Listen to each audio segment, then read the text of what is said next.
Okay, can I help some people get past their conditioning, get past their fear, get past their blocks? I did a video yesterday about plant medicine, essentially, ayahuasca, mushrooms, peyote, yada yada, how they're great tools, how they can really help us get past the mind, past conscious, into subconscious, get into feeling, get into the body, get into embodiment. And there were quite a lot of people who, just through naivety, they just showed their naivety and they showed their fear and their conditioning. They were leaving positive comments. This is no like, no, not at all. I'm just trying to help people see how they hold themselves back through their own fear and their own conditioning. So there was one comment in particular, but very few similar ones, where somebody said, I agree with everything you're saying, but I believe you can do it without drugs.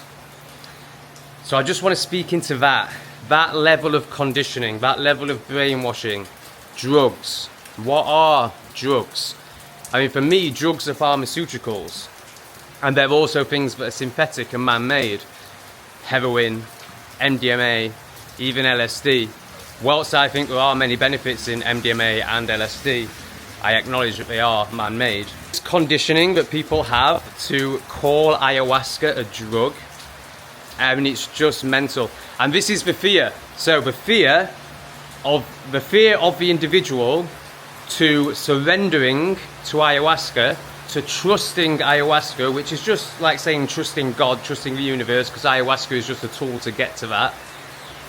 The conditioning of these people to judge this amazing sacred medicine as a drug just shows how in the matrix they are, how in the system they are, and how fearful they are of surrendering, how fearful they are of trusting, that they will just write off something that without a doubt would absolutely change their lives because it's a drug, because they've been told it's a drug. Let's just compare Eastern medicines to Western medicines. Western medicines, pharmaceuticals, obviously complete poison. All they do is mask symptoms. You know, you go to the doctor and say you're depressed, he gives you something that may make you less depressed, but it will never get to the root. So what they do is they comfort you, they mask, they put a plaster over the problem, but you're just living in this numbness, like you may just about be able to cope, but it's not really changed much. But you also haven't had to face anything. You've just gone to a doctor, popped a pill, and now you're a bit of a zombie and you can cope a bit better. You go to the East and use their medicines, ayahuasca, peyote, San Pedro, achuma, DMT, all of these things. They will show you the root, and that is very scary. It's very, very, very scary to see parts of yourself that you've denied all your life, to see the subconscious shadows, you know, the thief in you, the predator in you, the people pleaser in you, all these parts that we deny, but are all there, all hanging around in the subconscious, waiting for you to acknowledge them. And as long as you don't acknowledge them, they actually take control. They actually are what's controlling you. So when you say, oh, I believe you can do it without drugs, and have this ridiculous judgment that's based on no experience or knowledge whatsoever, just pure fear, that's these parts controlling you. That's your ego keeping you safe, keeping you small, keeping you restricted, telling you that you know. I mean, how can, if you've never experienced these things, you can't claim to know anything, and you're just coming from your conditioning. Yet we live in a society where alcohol is accepted, and that's not classed as a drug. Yet all that does is numb you.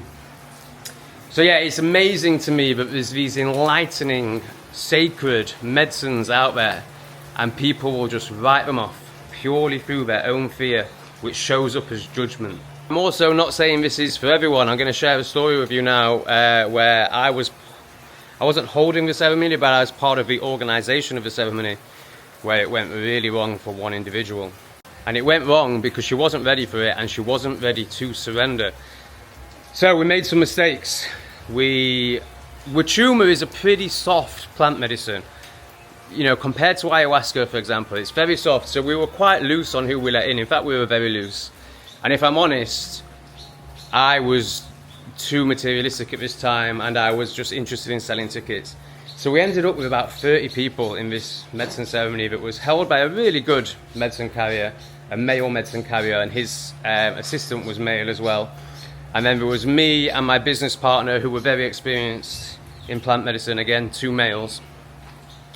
And I remember when we were all sat in a circle before we drank the wachuma, he goes, so how many people are doing plant medicine for the first time? And the whole room raised their hand. Anyway, we had this woman working in the kitchen, and at the centre at the time we had lots of different groups. We basically had a group called Free Nation, and they were a protest group. They were all about what was going on with COVID. They were all about the external. They'd done no internal work at all. And then we had a spiritual community who were doing or starting to do the internal work. And out of Free Nation, one of the people that came to the centre through that, she was working in our kitchen. And she heard about this ceremony, and she was like, oh yeah, I'd like to do that. So we booked her in. And I was a bit uneasy about it. Like, this woman had clearly never taken a breath. She'd clearly not touched the sides of her consciousness. She was so in the external, so judgmental. And anyway, we let her in, and the medicine started to take effect on everyone, and everyone's having a really good time. And then her stuff starts coming up. So what does? She does what she's always known. She goes into the external, and she starts laughing at people who are, like, you know, obviously under the influence. She starts pointing at them and laughing at them. Now, this is an absolute no-no for me in a medicine ceremony. So I probably made a mistake. I probably didn't handle it very well. But I went up to her and I think I said it quite... No, I probably didn't say it softly. I was just like, you know, you're here to have your own experience. Don't point at others. Don't make the experience about others. You know, go internally. Anyway, so she projected onto that she'd been attacked. She was like, Tom's attacked me. Because that was her only way of dealing with it, because she couldn't go internal. She had to stay in the external. So therefore, she had to judge my words. She had to project onto my words to stay in the external. Well, that soon became, all the men in the room have attacked me. Basically, I think what had happened is some really repressed sexual trauma had come up for her. This woman was like 60. And she didn't surrender. She resisted. She was desperate to stay in the external. She was desperate not to surrender to the medicine. And this is how it can go wrong. You know, the medicine will always work for you. It will always show you what you need to see, what's holding you back, what you've repressed. But if you deny it and deny it and deny it, you're just going to end up in what people call a bad trip. So, this repressed sexual trauma came up for her. And rather than surrender to it and feel the pain of it, the pain that she's hidden all her life and kept in her subconscious all her life and not faced all her life, hence why she was living like such a twat, she wouldn't surrender to it. So she projected it onto the external. So this repressed sexual trauma soon became, all the men in this room have graped me tonight. That's what she was saying. Now, we were all in the room together the whole time. There was no way this could have happened. There were multiple people there with her the whole time. I mean, it's just impossible. Like, everyone in the room except her knew that this was nonsense, knew that this hadn't happened. And it became a real problem. Now, we were doing this ceremony in lockdown. We were doing this ceremony at a time where you weren't meant to be in groups anyway. Plus, we were all on an illegal medicine. So it was really scary. She started going at the doors, and we were like, what do we do? And no man could go near her. So the only 4 people in the room with any experience on how to deal with this, she would scream if we went near her. So we ended up passing her amongst all these women to try and, like, you know, placate her, basically. And, you know, just wait until the medicine wore off and she calmed down a bit. And these women had no experience whatsoever. So, I mean, it was just... You know, it destroyed the ceremony. Anyway, long story short, she ends up... Yeah, there was actually somebody there who wasn't under the influence of medicine. We shouldn't have done this, but we let her in, a really good woman, because she just wanted to see a plant medicine ceremony. Ridiculous. You should never have anyone there who's in a different dimension. But anyway, it actually worked out well, because she was sober, and she was like, okay, I'll drive her home. So we took her out the back door, bearing in mind it's locked down, and we put her in this car. And they drive to the top of a car park, and she breaks out of his car, starts going and knocking on all the neighbours' doors, saying, I've been graped, I've been graped, I've been graped, in there, pointing to our centre, where we're having a plant medicine ceremony during lockdown. So I'm just watching out the windows like, oh my God, this is bad, this is really bad. Then the police come, and I think the medicine protected us a bit. I think it made her completely incoherent. Like, she was pointing at the building, but you could tell the police didn't know what she was on about, and she clearly was just coming across as totally mental. And there was one point, I mean, it's a really sad story. There was one point where she tried to break out of the police's grasp and jump in front of a bus. And I was watching all this from a window. I mean, it was just horrendous.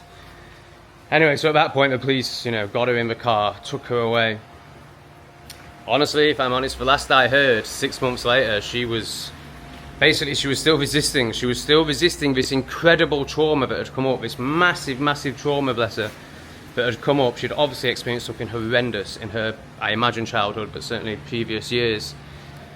And she just carried on resisting it. And because of that, she ended up in a mental institution.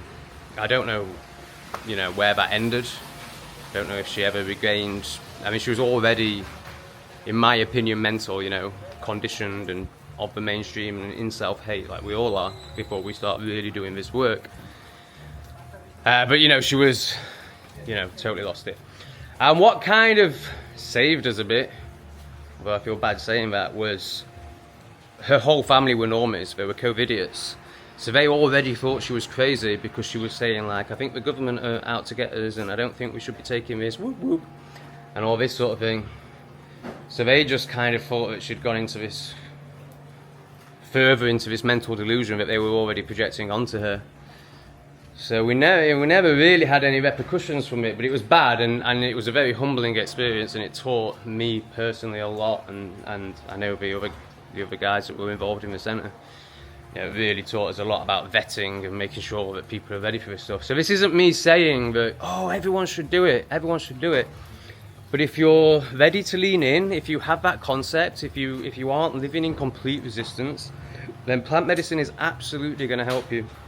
And if you're projecting onto it, it's a drug, I don't need it, then really look at that judgment, because it's not coming from knowing, it's not coming from experience, it's coming from what you've been told by the authorities. And there's a reason they don't want everyone doing hallucinogens. There's a reason why alcohol is legal, because all it does is numb you, and anything that enlightens you is illegal. They want you all to be very easily controlled plebs.